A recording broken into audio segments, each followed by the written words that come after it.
Russia has been expanding its influence in Africa in recent years, and after the invasion of Ukraine, it will be expecting its newfound allies to provide support, or at least remain neutral, in international bodies such as the UN. From Libya to Mali, Sudan, the Central African Republic, Mozambique and elsewhere, Russia has been getting more involved, often militarily with help fighting rebels or jihadist militants. At the UN Security Council, Kenya, currently a non-permanent member, made its opposition to Russian action in Ukraine very clear. But there has not yet been a loud chorus from other countries backing Kenya's position. The continental body, the African Union, expressed extreme concern about what was going on, but was muted in its criticism of Russia. South Africa, which is a partner of Russia in the BRICS group, has called on the country to withdraw its forces from Ukraine, but said it still held out hope for a negotiated solution. On the other hand, CAR President Faustin Archange Touadera has been reported as backing Russia's decision to recognize the Ukrainian regions of Donetsk and Luhansk as independent states. And on Wednesday, the deputy leader of the Sudanese junta, Mohamed Hamdan Dagalo, led a delegation to Moscow in a sign of closer ties between the two countries. One of the clearest examples of how alliances have been shifting in Africa came just a week before Russia's attack on Ukraine, with the ending of French involvement in fighting jihadists in Mali. Mali's Prime Minister Chiguel Maiga confirmed, in an interview with France 24, that his country has signed military cooperation agreements with Russia. But he denied that the controversial Russian private military company, the Wagner Group, was involved.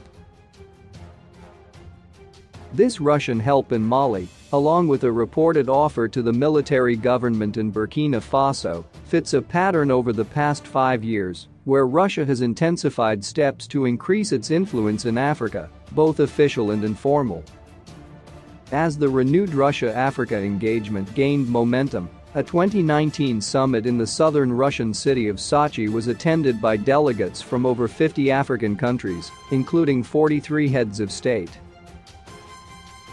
President Vladimir Putin addressed the leaders, appealing to a history of backing liberation movements and pledging to boost trade and investment. But there has also been another kind of presence, the opaque provision of security to governments in a number of African countries, in the form of training, intelligence, and equipment, as well as involvement of Russian mercenaries in local conflicts. As Mr. Putin indicated, there are historic ties stretching back to the days of the USSR, Russia's predecessor, when Africa was one of several spheres of competition between it and the US. But from the collapse of the USSR in 1991 to the early part of the last decade, as Russia went through a period of transition, relations with Africa were not top of the agenda. Then, regaining superpower status became a foreign policy priority for the Russian president. In 2014, following Russia's annexation of the Ukrainian peninsula of Crimea and the international sanctions which followed, there came a sharp deterioration in relations with the US and the European Union. Faced with the threat of international isolation, Moscow started the search for new allies. As a result of sanctions, Russia needed to look for new markets for its exports, said Irina Abramova, director of the Africa Institute at the Russian National Academy of Sciences. But it was more than markets that Russia was after. It also wanted increased global influence. In 2014, it got involved in Syria's civil war, backing President Bashar al-Assad, in part to highlight the mess the West was making and show how Russia could fix it.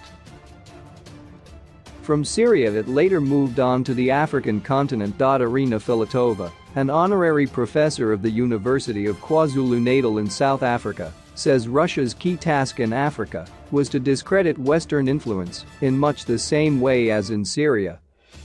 It wanted to show that the Europeans, for example, had failed to contain the jihadist threat in the Sahel. It did this through a dual policy in Africa, combining official military instructors working in some countries and informal agencies, such as the Wagner Group, fighting in a number of others. The CAR was the first African country where Russian mercenaries from the Wagner Group appeared in 2017.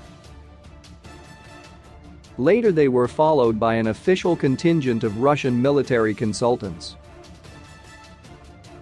Their aim was to help President Touadéra stay in control. Allegations of atrocities carried out by the mercenaries have become common, but Russia has consistently denied that any of its citizens were involved in war crimes or violence against civilians. Russian mercenaries have also been active in Libya, Sudan, Mozambique and Mali, with varied levels of success. In another sign of the growing significance of the continent, Africa has become a key market for Russia's arms industry. Almost half of all the arms coming into Africa come from Russia, according to the country's state arms export agency. The main importers are Algeria and Egypt, but there have been new markets in Nigeria, Tanzania, and Cameroon. But there is also a prize for closer ties on the diplomatic front. Africa, in total, has more than a quarter of the votes at the UN General Assembly and can be a powerful collective voice in other international bodies. A 2021 report on perspectives of Africa-Russia cooperation, published by Moscow's Higher School of Economics, pointed out that African countries have tended to be neutral when it comes to Russia's actions in the past. None of the African countries introduced any sanctions against Russia after 2014. In the voting in the UN on Ukraine-related issues, most countries of the continent express a neutral position, the report said. With the invasion of Ukraine, if that neutral stance continues, or if it is translated into more vocal support, then Russia's efforts over the past few years could be seen to have paid off.